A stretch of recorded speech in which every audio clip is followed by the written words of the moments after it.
Good afternoon in Washington. Good evening in Europe. My name is John Herbst, and I'm in charge of the Eurasia Center of the Atlantic Council.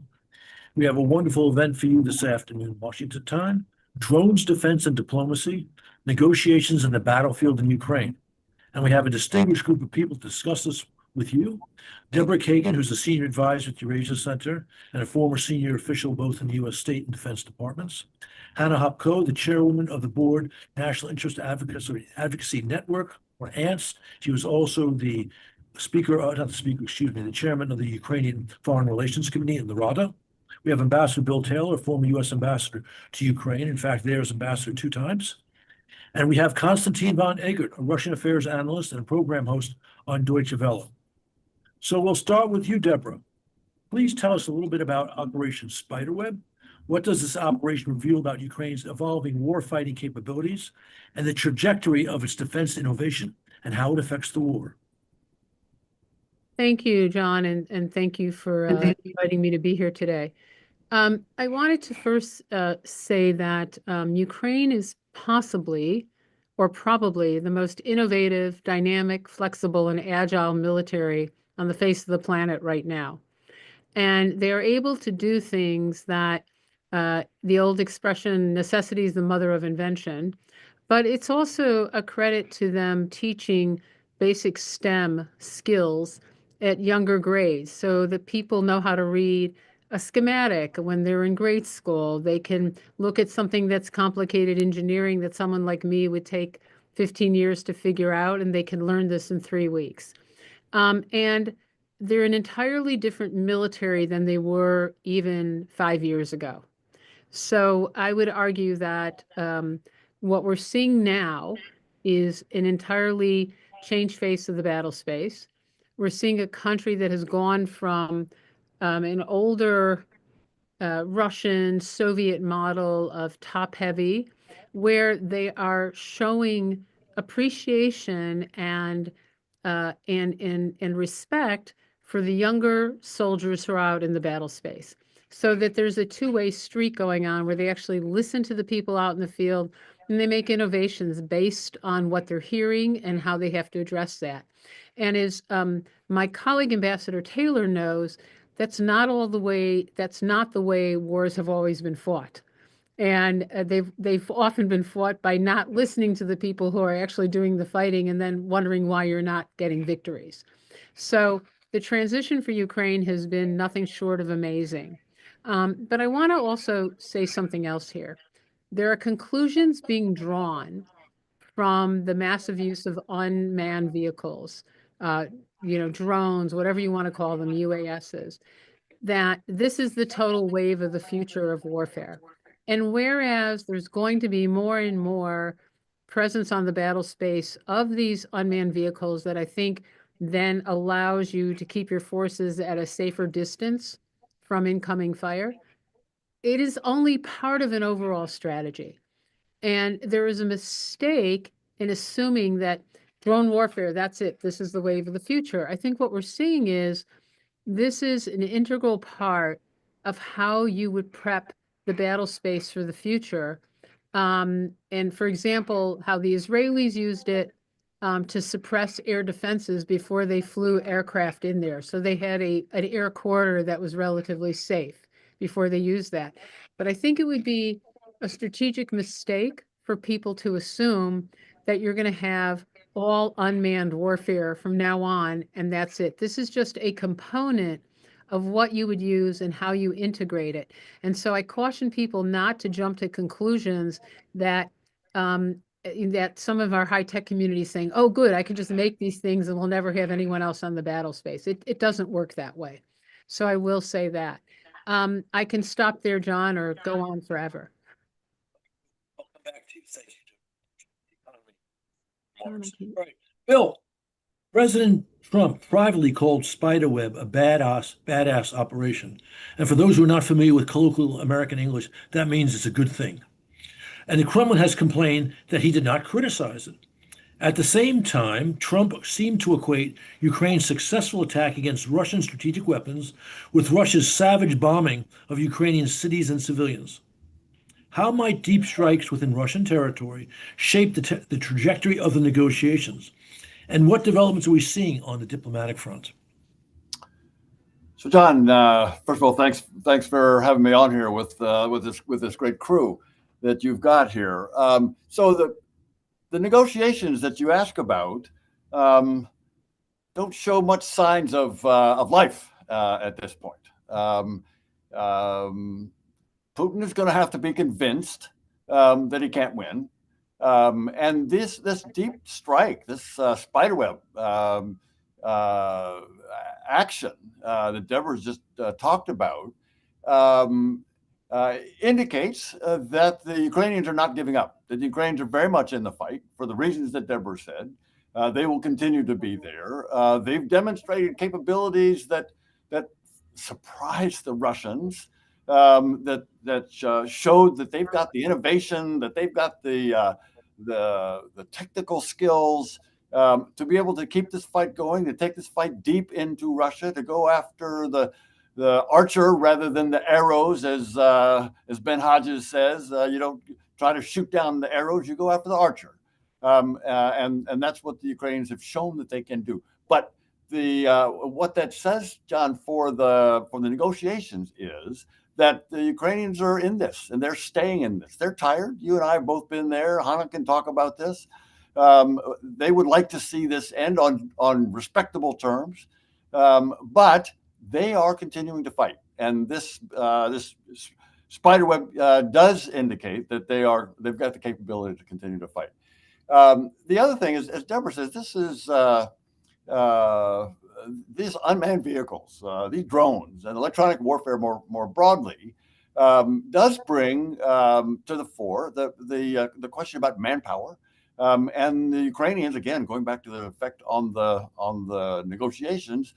Ukrainians don't have as many soldiers. There are more Russians than there are Ukrainians, and so manpower is a serious concern.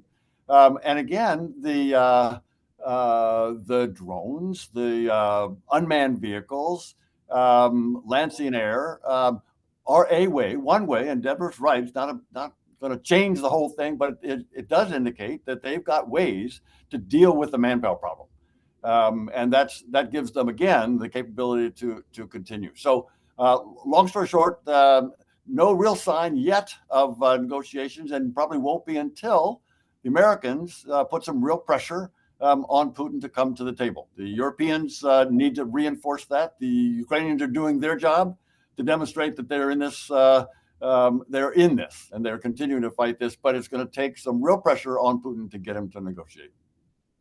Bill, I'm going to throw in another question here. You're following up on your last point. You said Russia's not going to move unless real pressure is put on them to negotiate. What is your reaction to the decision by the White House in the preparation for the G7 summit this week in Canada to veto the ready-to-go G7 proposal to lower the oil price cap on the Russian barrel of oil from $60 to $45? Which would, John, have been a good move. Again, the oil prices being high are a benefit to the Russians. That's how they're funding their military operation. So reducing those revenues by reducing the oil price is a good move and should be done. So the 60 down to 45 would have reduced that price. The Europeans seem to be ready to do that. And so the refusal by the Americans to follow that is a problem. It is a problem. It's not the only problem that the Americans are putting on these negotiations, but these oil revenues are really important for Putin to keep that war going. Okay, thank you. And I see that Constantine has joined us. Constantine, it's great to see you. And I will not have to add questions to your fellow panelists now that you're here. Okay, so Hannah, over to you. From Ukraine's perspective, how do the current dynamics look on both the battlefield and the negotiating table? And in what ways might Operation Spiderweb influence Kiev's calculations in future diplomacy? And again, it's great to have you on board. And please unmute yourself.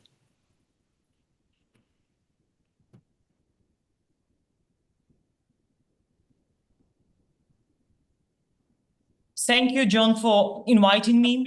So, of course, it's very important for all Ukrainians, the successes of Spiderweb operation, because within 11 years of ongoing Russian aggression, Ukraine always proved that we are dedicated to victory. And remember, back in 2023, another successful operation in the Black Sea, when we managed to destroy almost 30% of Russian Navy presence, when no one expected these successes, and Russia at that time blockade the export of grain and other agriculture commodities through the Black Sea. So on the one hand, Ukrainians push to be creative and understand that we have to invent, and I fully support what Deborah mentioned about drones. It's true that Ukraine has taken the drone industry to a new level, and currently Ukraine is the #1 in the world in drone production. And it's also was a part of successes of the Spiderweb operation. So on the one hand, we are very inspired by our defense forces, by innovations of our intelligence. But what we would like to see from our partners, because this night was a nightmare. Can you imagine that capital of Ukraine, after more than 3 years of genocidal period of Russian aggression after the full-scale war, even Kiev is not protected. So the best response to the missile terror is an increase in military supplies and new air defense systems for Ukraine, which is really important. And we do believe that Trump and the United States will help Ukraine, especially with the air defense system and associated missiles for such systems. So this is why, like, today at our office, so 70% of my colleagues were in the office. So people keep working, running businesses, because we understand that this sleep deprivation, it's another way of terror, and with the goal to demoralize Ukrainians, to exhaust us, but we will not surrender. This is the key message. So, and also what is really important to understand, that Ukraine managed to produce almost 40% of the weapon needed for our defense forces. It's another success.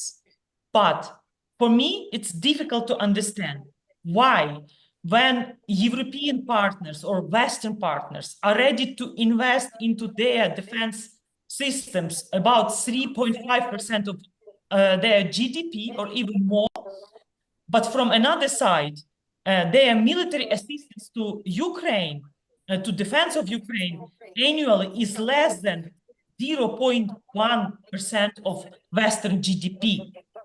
Ukraine cannot be considered as shield forever.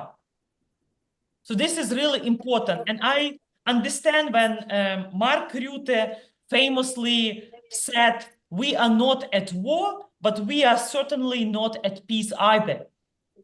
It seems like Russian war against Ukraine, it's a war in Europe.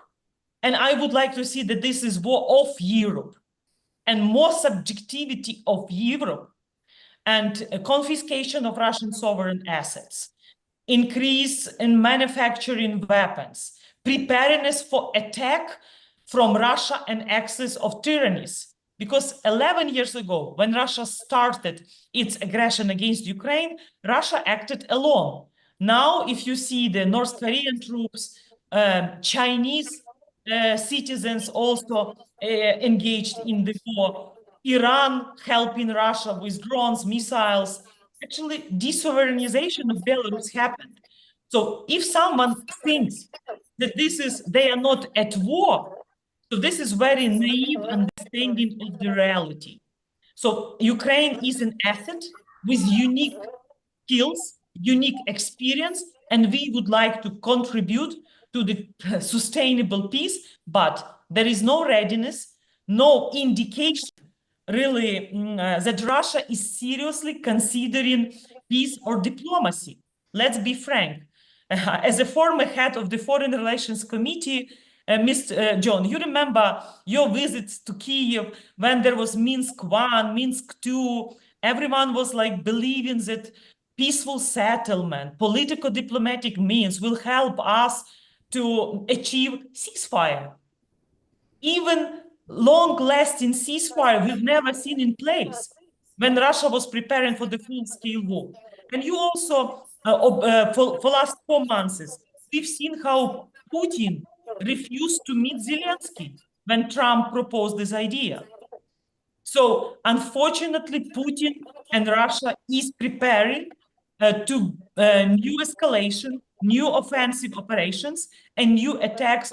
And there are different scenarios. So my message and also my observations, even facing economic problems, what we are observing inside Russia, they have many economic cracks. Russia is really, economy is now weaker. But it doesn't mean that they are not increasing their militarization. So the data on the production of missiles, cruise missiles, ballistic missiles like Ha-101, Kinzhals, so they managed to increase their weapon production, and which is really very sad, because even in ammunition production, they managed to increase in 4 times.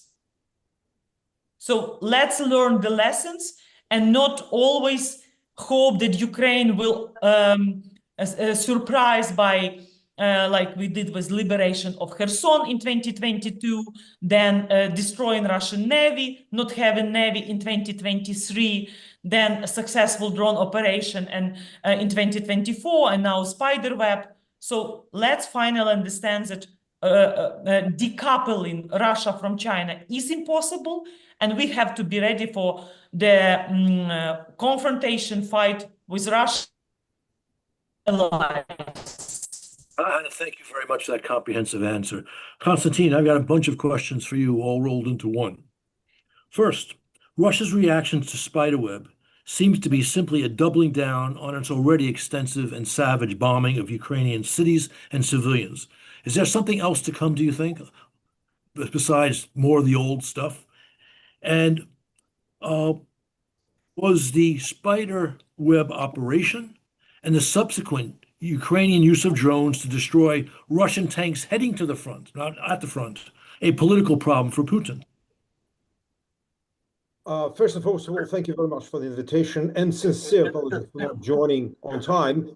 I just confused the time. I thought it was going to be like 1 hour later. Now, before I answer, I would like to say something or follow up on what Hannah said. Please.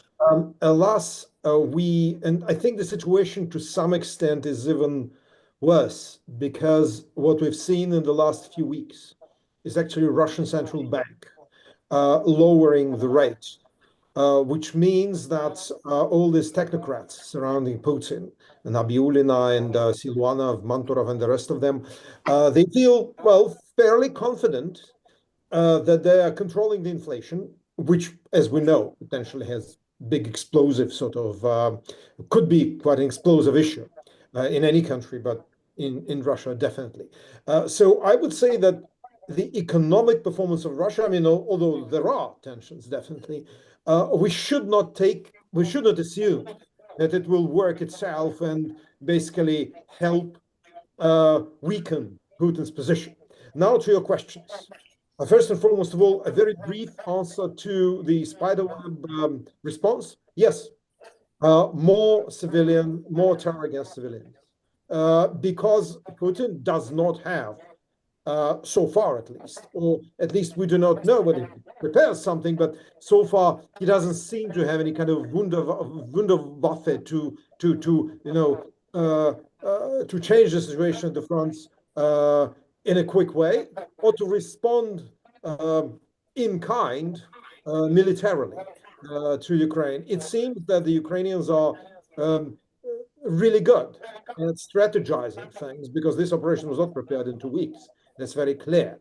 It is also clear that Russia is growing, increasing its production of drones. And I've spoken to people that just came like for 3-4 weeks ago, that returned from the front line, and they said that it seems like over the last 2-3 months there is an increase in numbers of drones that Russia uses. So it's very clear that they are capable to acquire more of them, because it's not rocket science producing them. So I suspect that the response will be more terror bombings. And politically speaking, look, this is a very opaque system.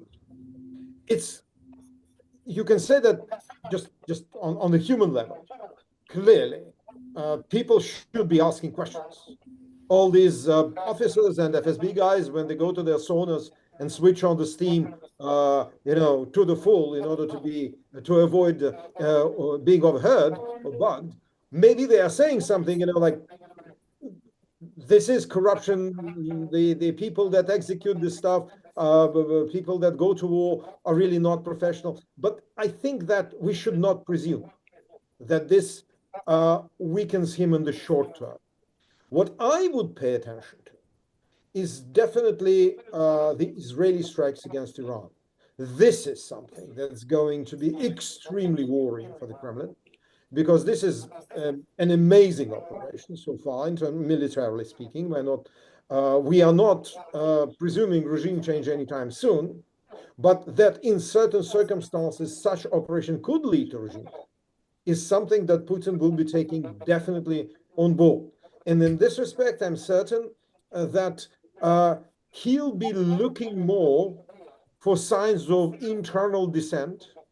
He'll be increasing control over the apparat in order to basically ensure himself from the possibility of a strike that could threaten the regime. So far, again, there are no signs that the Russian society is in any way turning massively, I would say practically, against the war. There are a lot of couch potatoes that say maybe we shouldn't have gone in there, but I suppose that the majority is either completely indifferent or supports the war passively. Then you add to that those who are pretty active about that, and the fact that the Russian government still continues to pay significant sums of money to mercenaries, to volunteers, especially from provincial Russia, but increasingly from the bigger cities. I think that we should not assume that Putin is being weakened, so we can basically rely on another couple of spider webs and the regime becoming visibly weakened. That's why I fully support what Hannah said. I think that there needs to be finally some kind of clear-cut strategy with regard to supporting Ukraine militarily and releasing the Russian assets for purchases of weapons by Ukraine. It's absolutely de rigueur. Okay, I'm glad you raised the Iran-Israel dust-up. I have a quick question for you, then I'll turn to Deborah to follow up on that.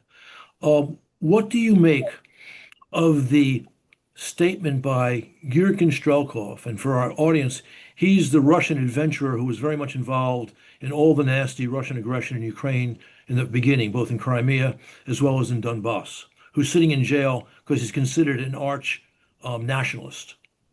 And he said that I don't understand why we, Russia, are not expressing support for Iran in some serious and tangible way. What do you make of that? Well, as you know, my hobby is the Middle East and my profession for many years. By the way, I could have been speaking to you from Jerusalem if the Israelis didn't close the border so quickly. I was supposed to go there like 3 hours. They designated me to go there after they started. Let me put it like that. Russia does not have enough resources to support Iran. That's number one. Right. and here we can link to the American politics too. What I can imagine Russians could do, they could hide certain people on Russian territory. The Iranians could move certain assets there, maybe not huge because they have to basically take them across the Caspian Sea. But something valuable, maybe yes. And Putin will agree to that.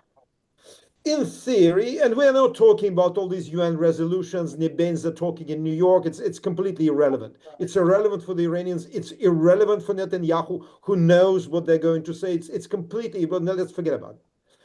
What is relevant is, for example, the Iranians asking him for air defense missiles.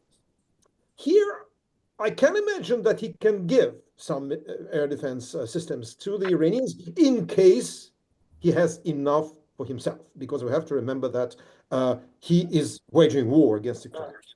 Now, if the Ayatollahs ask him about surface to surface, I don't know, Oreshnik or something like that, then it's a different story, because what he evidently is very interested in is in keeping the line open to Trump, talking to the administration, creating this impression that, you know, at a certain moment he'll be ready to do something in case they offer him a nice prize. And if he gives surface to surface to the Israelis, to the Iranians, and they shell Israel, that could produce a negative effect both on Netanyahu, who is important for him, and who is lobbying, for the Russian bases to remain in Syria in order to counterbalance Erdogan and Erdogan's influence in Damascus. And it will definitely irritate the White House. He can't risk that. My suspicion is that if Tehran asks him, he will say, I'm very sorry, I'd love to, but I do not have enough missiles to shell Ukrainian hospitals at the moment. So I suspect that long term, and that's the last thing I want to say, since the collapse of the Assad regime, Tehran and Moscow lost a very significant chunk, a very big piece of meat on which they were chewing, both of them, and which provided the basis for on the ground serious cooperation. With Assad gone, this significant piece of cooperation and sort of influence parading in the region has disappeared. With Iran being significantly weakened by the Israelis and Putin doing it, it just essentially confirms what happened after the collapse of Assad. Russia today is a second-tier power in the Middle East, as it was before 2015. So this period, 2015-2024, that was the period of Russia being on the rise in the region. Not anymore. It is a second level player in the Middle East. And believe me, the Saudis, King Abdullah, and even Sisi, all of them notice, all of them watch, and all of them make their conclusion. Okay, thank you. Deborah, feel free to comment on what Constantine said about Syria and, Iraq, Iran, and Israel. But my specific questions for you are, what do you make of Trump's suggestion in his call with Putin that maybe Putin can help achieve a ceasefire between Israel and Iran? And how does this compare with Secretary of State John Kerry under Obama seeking Foreign Minister Lavrov's help with Syria? Well, were I a carnivore, this would be a great question. So I'm going to take this anyway. This is sort of raw meat for me. I think there's a fundamental thing that is not being discussed publicly or privately right now, which is that if Fordo is taken out, which we all hope it will be. And to explain what Fordo is for our audience. Fordo is the deep location that Iran was illegally enriching uranium, and they had the intelligence is sort of questionable, either 10 or 11 cascades operating in Fordo. And the giveaway that something was going to happen this past week was the IAEA report that was released that showed intensive Iranian cheating, continuing to do things that it was not supposed to do before even the old breakout terms of the JCPOA, which was supposed to be relooked at fall of this year. And so they used Fordo to go deep underground to protect it against airstrikes and the like. And they're operating probably some of the best, most efficient nuclear production cascades in the world. And again, I can't tell you if there's 10 or 11. I've heard both mentioned. That's a lot of production of HEU. And let's not forget their original centrifuges that they got to do enrichment were given to them by Russia in the 90s. I just want to point that out. And Iran was very clever at reverse engineering those and using them to make better and more efficient, and then worked with their buddies in North Korea and in Pakistan at the time to make them even more efficient. So that's the first thing. You either have a situation where those centrifuges and the cascades are totally turned off and removed physically for Iran, or take out Fordo where they are. I do think there is a consensus emerging across the globe that Iran cannot have a nuclear weapon. And at this point, they pretty much have 5 or 6 of them at around 60 to 70% highly enriched uranium. And even though that's not perfection by our perspective, it's still enough to cause serious damage. We tested nuclear weapons at that rate of uranium in the late 40s and 1950s, and they still blew a hole through the Nevada desert. So it's wrong to suggest, it is the world's greatest canard to suggest that Iran is not already there. They're just not already efficiently there, but they still have about 5 or 6 worth of weapons that they could produce now because they already know how to do warheads, and they already have the type of missiles where you can deliver them. So that's the first thing. The second thing that hasn't been raised is what Konstantin just talked about, is not only it's a loss for Iran would do to just Russia, but also to China. China has invested heavily in the Middle East, in the Gulf, by going to Iran and supplying them with a huge amount of computer chips, weapons. There were weapons found. There were weapons found in places that had Chinese markings on them, and in exchange, China got oil and gas from Iran because they don't care about sanctions. So I think there's a real significant piece here, which is that a defeat for Iran, whether the Ayatollah stays in power, whether the mullahs are there or not there, has significant loss for Russia, first following Syria and then Iran. And then they have no toehold left. And it's very similar for China. They haven't invested heavily. The Gulf states will take their money, but are weary about what they do with it because they're not as desperate for money as some other places in the world are. So I think what's going on this week has huge tectonic shifts about it, not just for the greater Middle East, but for also Russia and China, and none of it good. And I wish, if I can be very frank here, that instead of Donald Trump trying to prop up Putin, he just says, you know what, I'm going to go with the flow here. I'm going to let the East Mediterranean flow go forward here. And you know what, he loses the power. That's fine, because it then leaves the West, the United States, the Gulf states in a position where they've not been. And I would argue, Konstantin, this goes back to the 1980s, in fact, when Russia decided to have increased the amount and the type of weapons it gave to both Syria and Iran in that time frame. In Iran, a couple of years after the revolution, and Syria's case after the Bekaa Valley disaster. So I think there is an effect here for Ukraine, obviously. Yes, there's already been a facility open in Russia that is producing Shaheds with or without Iran. But I still think they need some of these spare parts from Iran, and they're going to have a hard time getting them. I don't know if that's some of the rolled steel and stuff that China can make up for, but there's effects broadly for what Russia can and cannot do. And I really think at this point, the only lifeline that someone is throwing Putin here is from Donald Trump. And if that lifeline goes away, then I think Iran goes away, and we have an entirely different world that we're looking at now than we were looking at even 2 weeks ago.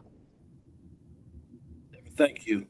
Hannah, let's jump back. To the G7 summit. Zelensky's going to be there.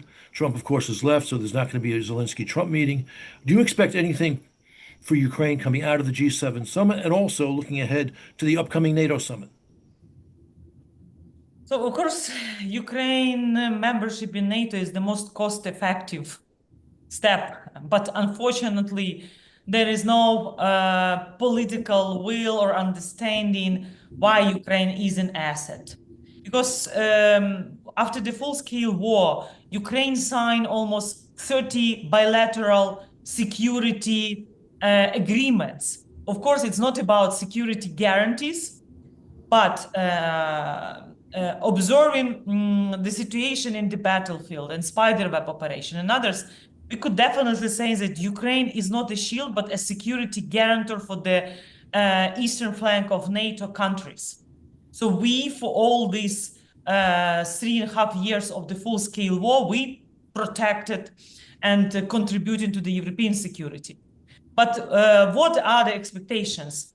Of course, tougher sanctions, because the 18 package of the EU is weak, unfortunately.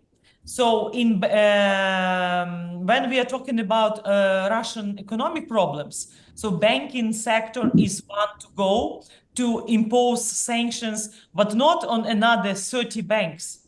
We need 300 banks, and from sanctions, like all this incremental approach in sanctioning Russian economy, we have to move or to switch to the total economic isolation of Russian Federation. So it seems like without the decision of White House or Trump decision on strengthening sanctions or imposing tougher sanctions, G7 is not ready to be more tougher.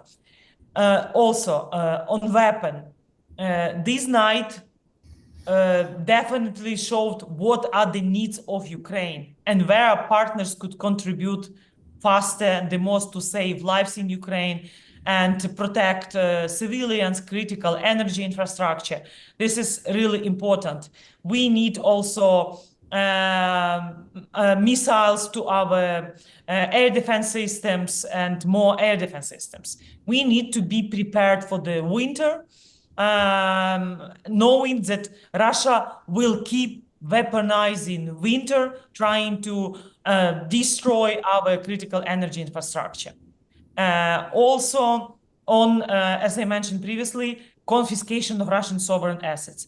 Even without the decision of the US, European Union could confiscate, especially Belgium, 200 billions of euros of Russian sovereign bank assets. And they could establish a separate fund to maximize the profits and use this money to invest or reinvest in defense industries. Because Ukraine has industrial capacity to produce more drones. You know Russian plans. They want to produce 500 attack drones per day.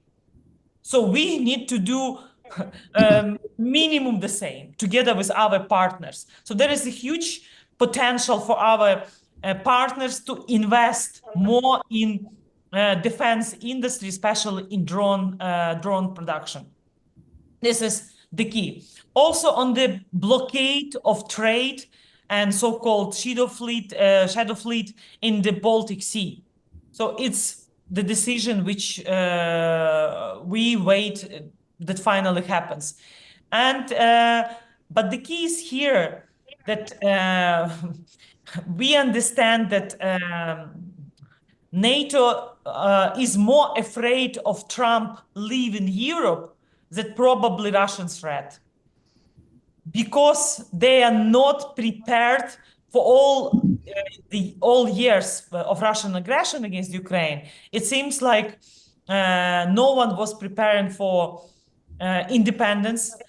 how to say diplomatically. So now Europeans, they have to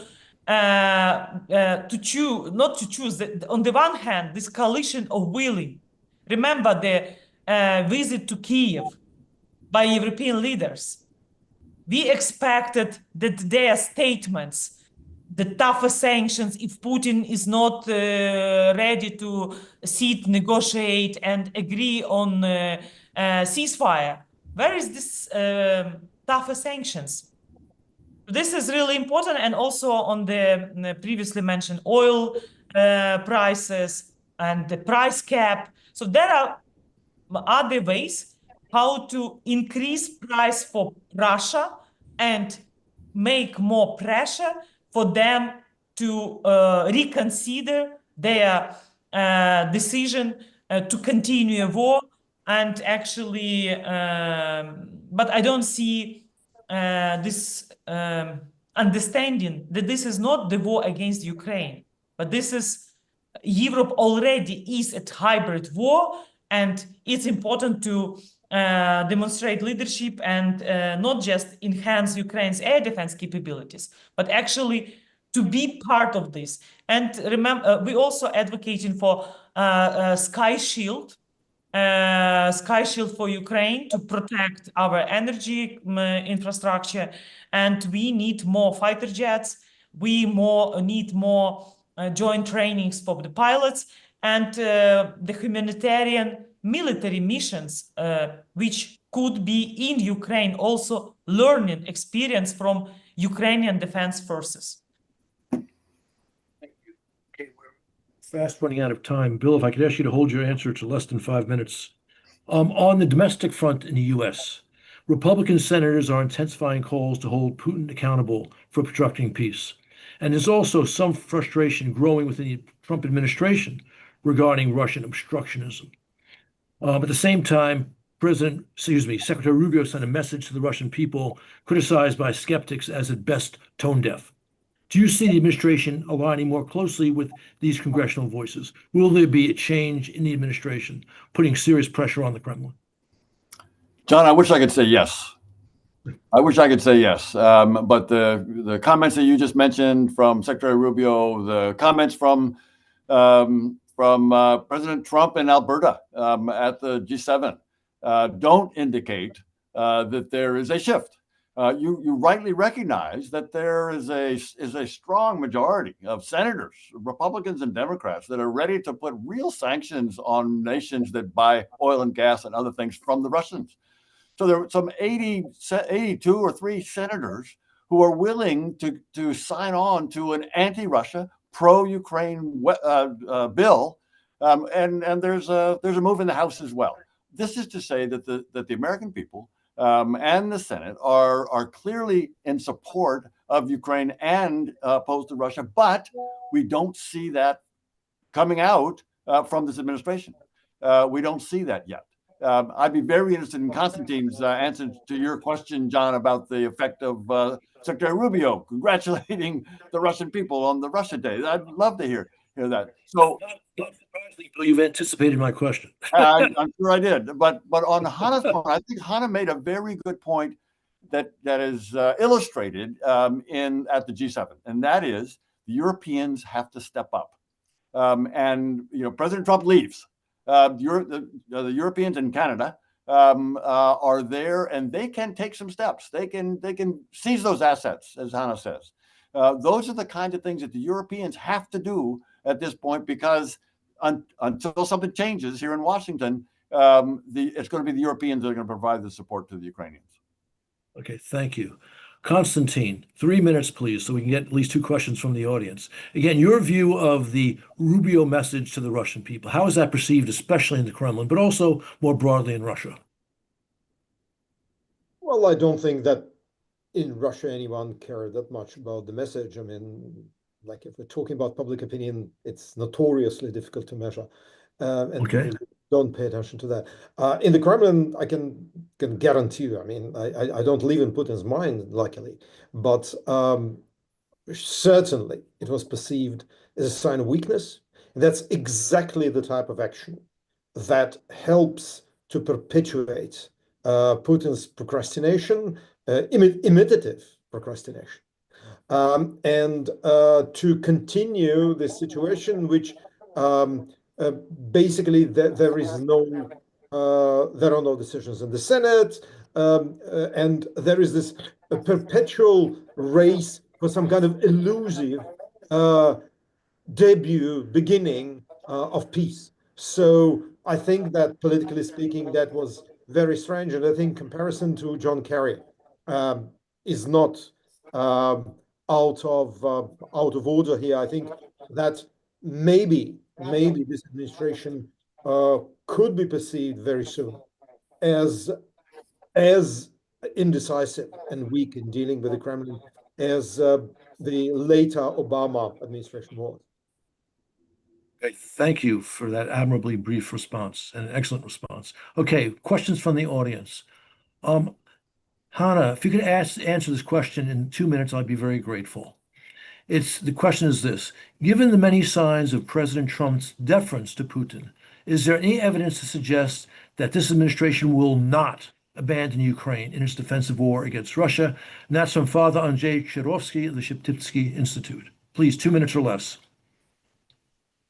So I think it's in the interest of American citizens, in American national interest, to help Ukraine to defeat Russia.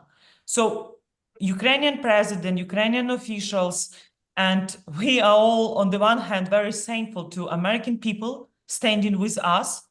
On the other hand, we don't understand why to make America great again doesn't mean to defeat Russia. Okay, that's admirably brief. I appreciate that excellent response. Okay, Bill, this is a question for you. And the questioner cites a colleague of ours who's very smart on Russia, but with whom I often disagree, Tom Graham. The question is this: Tom Graham recently wrote in the National Interest that Washington's immediate task is to develop a framework agreement, a set of principles and parameters for ceasefire and an enduring settlement that can bridge the Russian and Ukrainian positions. Do you share the view, and do you think the Trump administration has the diplomatic capability to do it? And the question is from Ray Smith, I believe a former colleague and diplomat of ours. My view is, just quickly, Medvedev explained what Russia wants, which is victory, not peace. But Bill, I turn this question to you. John, first of all, any agreement obviously has to be between Ukraine and Russia. I mean, it's not for the United States to put together this. That has to be clear. The second thing is, and I've heard Ray make this point before, and I had a hard time with it when he did earlier, which is that for us to try to identify, Ray has suggested that there may be some areas of overlap between what the Russians want and what the Ukrainians want, and it's up to us, the Americans, or some outside power to come in and try to identify that overlap and try to come to some agreement. No, there is no overlap. I mean, if you've indicated, Konstantin's indicated that what the Russians really want is to destroy Ukraine. How can you negotiate with that? Where's the overlap, Ray? Where's the overlap there? It's not there. So Ray and Tom Graham, I think, are mistaken in that regard. Okay, thank you. Deborah, here's a question right up your alley.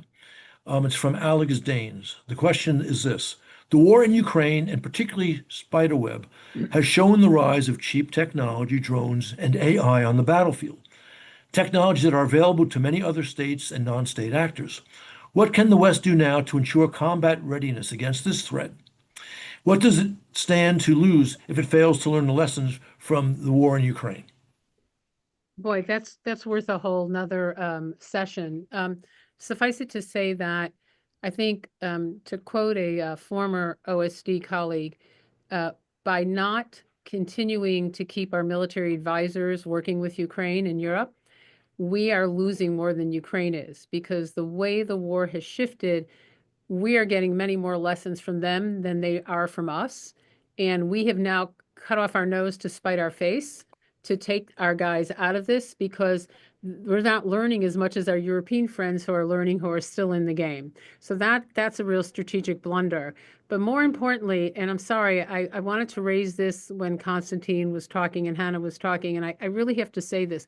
Before we get euphoric about Operation Spiderweb, keep in mind that Europe, Ukraine, a number of countries around the world have depended on US equipment, not just the drone stuff, but counter drone technology, electronic warfare, electronic countermeasures, and more importantly, air defense, short range to high range, that only the US makes. And now there is this realization that there's no one here to replace the tubes for the Patriots. There's no one here to replace the interceptors. There's no one else makes them other than the US. And while Europe has some good self-defense, air defense systems, they're not good enough. So I think one of the things before we get too euphoric about these victories is that it's great that you can do this offensive action, but you have to be able to defend your populace. And you need air defense and everything that goes along with it to do that. And Ukraine will run out of this material maybe as soon as this fall. And the Europeans cannot replace this one for one because there was too much dependency on the US. So bottom line, two things on this. One is President Trump is geared towards selling more US military equipment. That isn't going to work if you don't let countries do what they want to do with it. They're not going to buy it. They'll buy it from Israel. They'll buy it from Korea. They'll buy it from elsewhere. And two, you risk putting your own populations if you don't start changing the way you produce and contract for equipment in the United States. I'm sorry that's a little long, but this is a hot mess waiting to happen.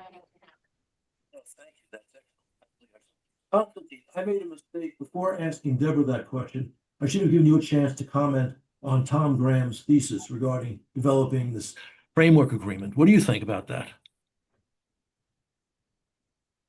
You're asking who? Constantine, you. Oh, because the line went slightly Ah, sort of, okay. There was a hole. Okay.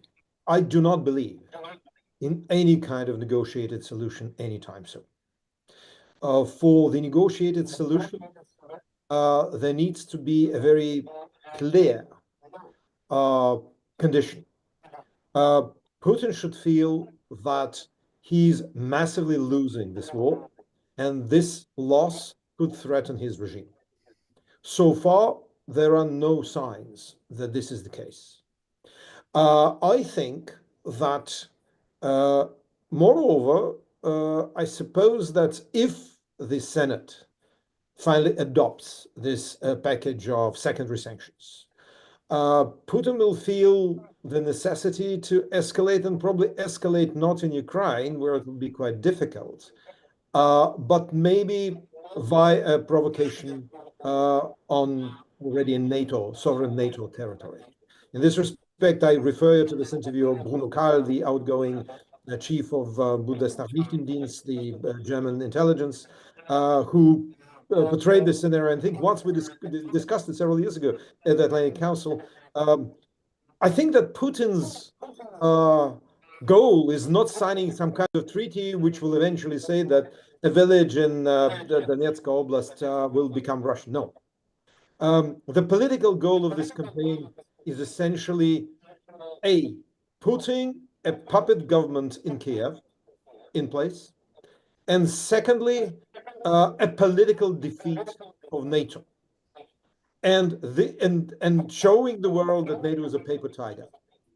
And to achieve this, well, we know what he does in Ukraine, but to achieve this, in case especially he's, I think, under pressure, he will try and create a provocation on the territory of the Baltic states, Norway, Finland, somewhere border areas, which will be a typical hybrid attack, which will be not even deniable, but which will be fairly quick and not involve any kind of big kinetic warfare.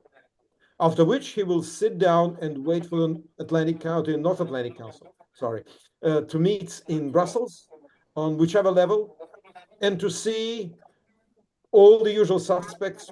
Plus, he counts on that, the United States, saying we're not going to die for Narva, we're not going to die for Daugavpils, we're not going to die for Lapinranta or for Panimunia. And I suppose that politically speaking, this is the goal. Blowing up NATO from within, showing the world that it's nothing.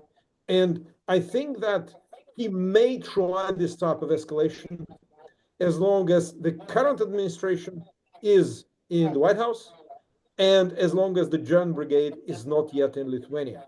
And that is my personal very serious concern. Thank you.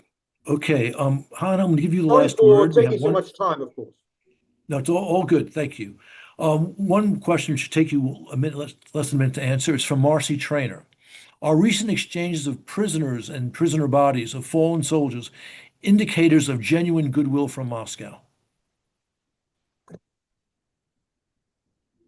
Hannah, that's for you, if you can hear me.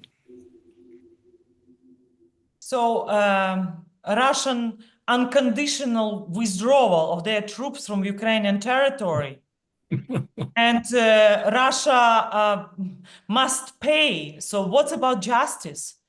So we are talking about, we need to talk about de-imperialization and decolonization of Russia. So when daily Russia continue killing Ukrainians, of course, we expect that our strategic partners like United States will not deprive Ukrainians in our wish to buy American weapons. We are not asking for free. So even the missiles to Patriot system, which or air defense system, which unique and only America produces. So we are ready to buy. So, and it's also important that America demonstrate its support in like selling it to us, because it's about self-defense and it's about not to supporting Russian genocidal war. So this is really important. We understand all the issues, and Ukraine signed and Ukrainian parliament ratified the critical mineral deal. And we are always thankful to American people for the support, for standing with us. But I think it's very important that America support the good side, not being a mediator, because this is what Russia see. And as Trump and other people saying, no one could serve two masters. Thank you very much, Hannah, for that. Constantine, Bill, and Deborah, and thank everyone for listening. We'll be doing more events in the future on Russia's war in Ukraine and other things relating to what's happening in Eastern Europe and Central Asia and the Caucasus. Thank you all.